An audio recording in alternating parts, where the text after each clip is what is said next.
Hi, I'm Tim Sustak, Chief Credit Officer with Vizo Financial, and this is the economic update for March 2017. Today, we'll check in to see what the economic numbers are telling us as of late, and we'll also revisit the question of when the Fed may next raise rates. The economy has been turning out some pretty decent numbers lately.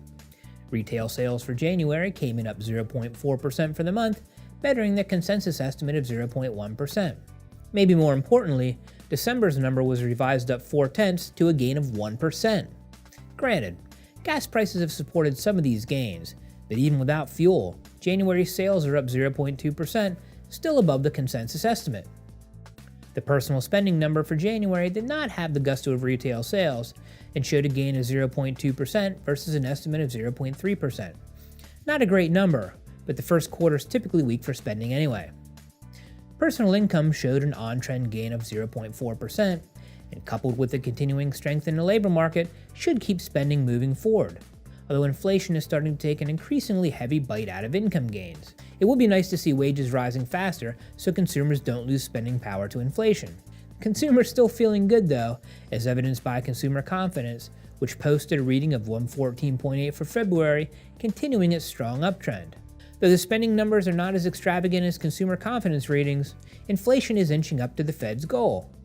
The Fed's preferred inflation measure, the PCE price index, showed a year-over-year increase of 1.9% for January, very close to the Fed's 2% goal, and the PCE Core, which excludes food and energy, came in at a consistent 1.7% year-over-year.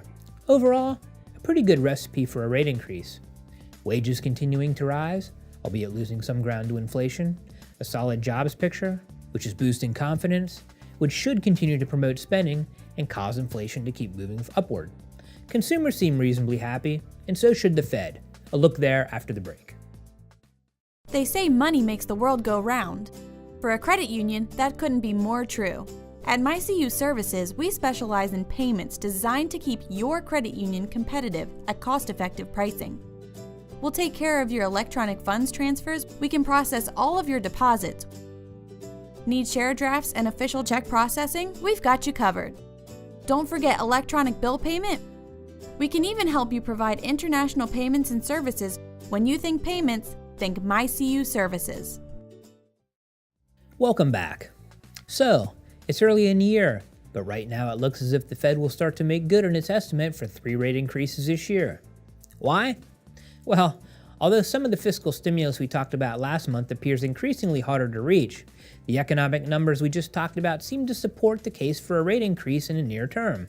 Further, the Fed minutes from the February meeting were somewhat hawkish, with a number of members agreeing that an increase would be reasonable fairly soon. And the minutes also seemed to focus forward, as members agreed to push back the talk of a rate hike until March, and also agreed to start talking about changing the Fed's balance sheet strategy at upcoming meetings. Further, Fed speak has been rate increase focused, with Fed Vice Chairman Dudley saying in a CNN interview this past Tuesday that the case for a rate increase has become much more compelling, and Fed President Brainerd, who has certainly been on the dovish side of the camp, said in a speech this past Wednesday that it will likely be appropriate soon to remove additional accommodation. And just before we taped this update on Friday, March 3rd, Chair Yellen made a speech in Chicago regarding the economic outlook for the United States and basically indicated a March increase was coming if data holds up.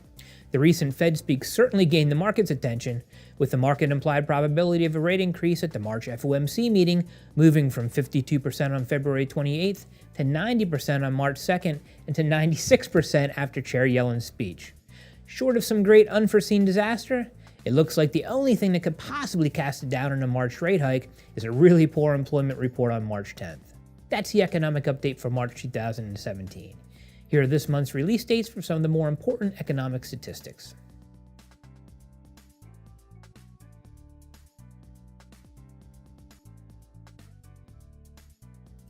We'll see you again next month for another look at the economy, and as always, thanks for watching.